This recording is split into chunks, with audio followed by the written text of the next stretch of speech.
ভুটানের অ্যাম্বাসেডর এসছে, কলন করেছে বিএনপি সেক্রেটারি জেনারেল নেতৃবৃন্দের উপরে, এবং দুই দেশের সম্পর্ক নিয়ে আমাদের প্রায় 1 ঘন্টার উপর আলোচনা হয়েছে।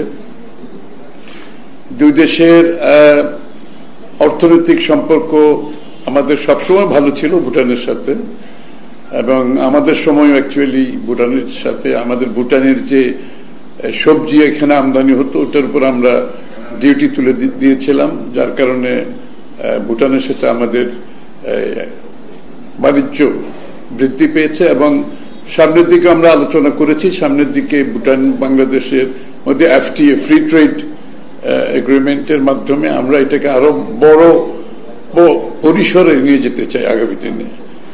সেই সম্ভাবনা আছে ভালো।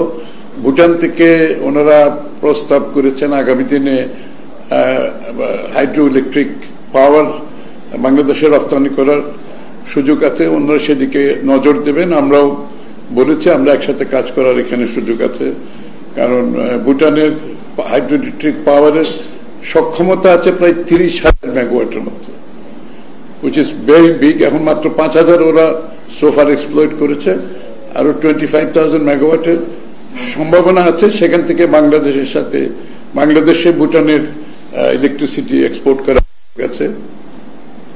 ভুটানের সাথে আমাদের সার্কের যে বিষয়টা সেটা গুরুত্ব পেয়েছে, যে আগামী দিনে ভুটান বাংলাদেশ, কিন্তু এটাই স্বপ্নদ্রষ্টা ছিল একসময় সার্কের, এবং এটাকে আরো কার্যকর ভাবে আমরা কিভাবে এগিয়ে নিয়ে যেতে পারি, এবং দক্ষিণ এশিয়ার যে ইন্টিগ্রেশনটা এটার উপর গুরুত্ব দেওয়া হয়েছে। পুরো দক্ষিণ এশিয়ার ইন্টিগ্রেশন আমরা সার্কের মাধ্যমে কিভাবে এগিয়ে নিয়ে যেতে পারি আগামী দিনে সেটার উপর গুরুত্ব দেওয়া হয়েছে। আমরাও অবশ্যই সম্মত, কারণ শহীদ প্রেসিডেন্ট জিয়াউর রহমান সাহেবের স্বপ্ন ছিল সার্ক এবং দক্ষিণ এশিয়ার ইন্টিগ্রেশন, যেটা পুরোপুরি আমরা বাস্তবায়ন করতে পারিনি বিগত দিনে।